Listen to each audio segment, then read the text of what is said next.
to this week's video. Today I want to look at how I took this basic sounding guitar loop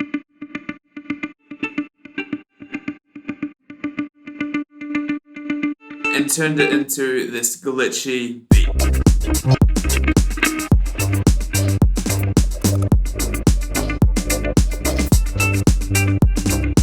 One thing I'm always thinking about when I'm working on a track is how can I add movement and character to a sound. And so I started by resampling this loop that I had. Then what I did was chop it up a little bit. I turned off all of the effects in it. I ended up with something that sounded a little bit like this.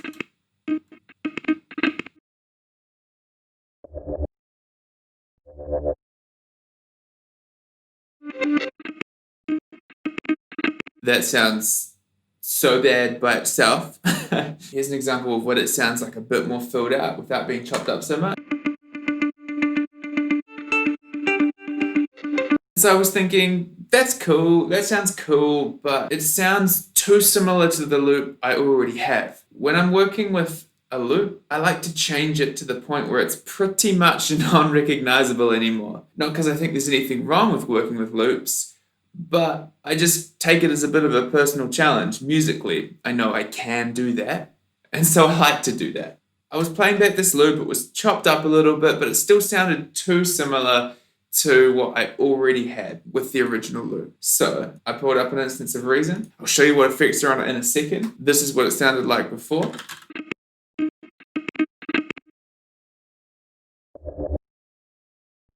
Glitchy, choppy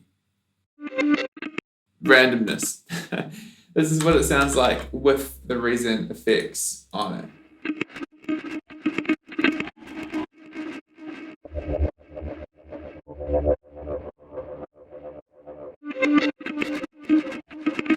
Just kind of adds a bit of grit, bit of texture.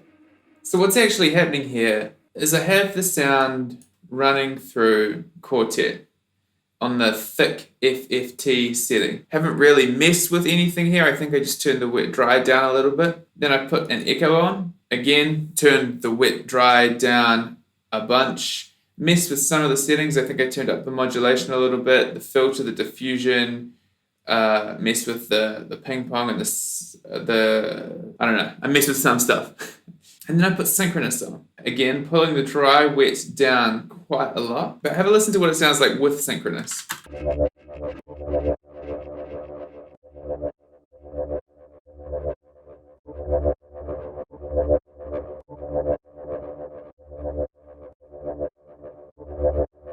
Just adds a bit more texture, a bit more grit to it. The reason I dragged all of the dry wets down a whole bunch is because I still wanted the main character of the sound. I just wanted this noise and this texture sitting underneath it. When I was looking for a patch in synchronous, I was just scrolling through some random ones trying to find something with a lot of movement that added artifacts and random noises to the sound. Once I got it, I adjusted it slightly to be exactly what I wanted and then pulled the dry wet down. Then a little bit of stereo imaging to just widen the higher frequencies, and we had this noise.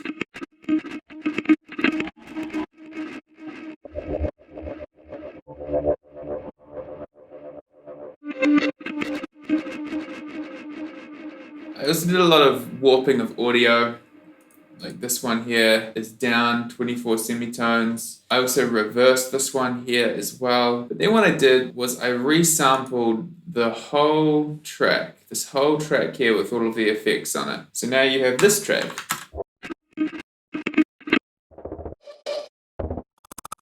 Which doesn't have any of the Reason effects on it, because they're baked into the audio. And what this allowed me to do was manipulate the audio a bit more, in the sense that I still have the sound of the delay when I want it, but when I don't want it, I just get to cut the audio clip. So that lets you be very, very specific with the glitchy stuff that you're doing. And I just added that to the other one to create an extra layer of texture. So those two glitchy parts together so far sound like this.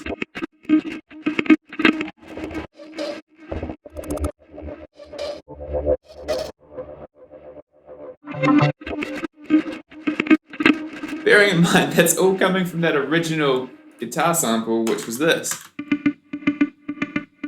And a lot of it was because of the manipulation I did with the effects in the Reason plugin that allowed me to get those crazy sounds.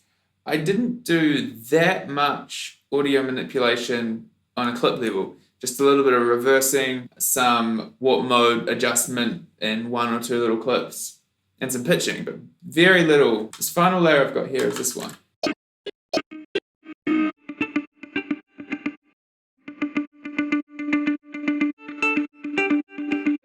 For the most part, that's unchanged.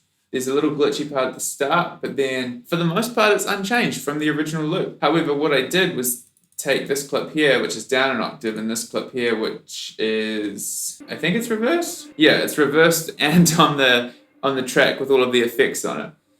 I layered those together to create more of that texture and character on the sound. In this section here, I just grabbed the initial loop from the start. This one here, I pitched down an octave and put a filter on it.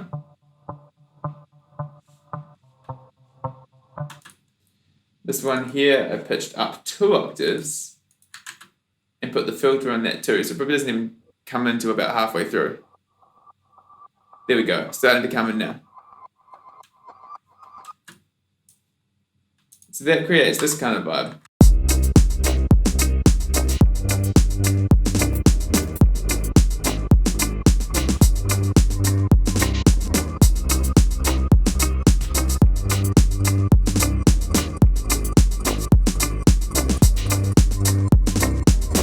Everything's sidechained with an instance of synchronous. What I did, which I mentioned in one of my last videos, is I just saved the whole Reason rack as an effect here. That was stupidly easy. I could just drag it in and I have my sidechain effect. I also resampled my bass line. This is my bass line here.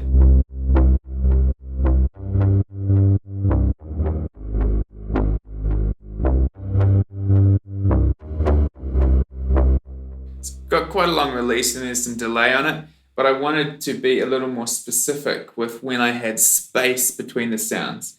So I resampled it and cut it up. I glitched it up a little bit too. Pretty much just there.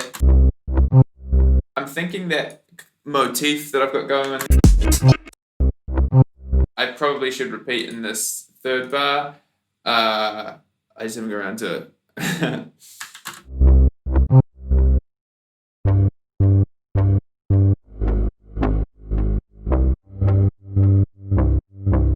In the drums, we simply had an instance of beat map that I set up with a MIDI out, and that is triggering a oomph. Club drums. I haven't actually used the club drums, but I'm looking at it and I'm seeing this chop section, and I'm like, that looks extremely intriguing. So I think I might try and mess around with this week and see what I can do, trying to use it as anything but a drum machine. This looks cool. Stay tuned. We might have an oomph video coming soon. But yeah, that's the beat. That's the beat. A bunch of audio manipulation in this track. Nothing too major. I know it looks like an absolute mess in terms of the amount of audio clips that are here, but I don't think I did anything that extreme in terms of audio clip manipulation in this track. What I was really digging though was this patch that I created with the Reason Rack plugin. I don't know, I just liked what it did to the sound. Just gave me something entirely different. And then having this track with the effect on it, having a resampled version to play with that had the effect baked into it, and then having a clean version down here, having these 3 tracks to play with that all have kind of different qualities of the sound, really lets you kind of work some creative stuff. Yeah.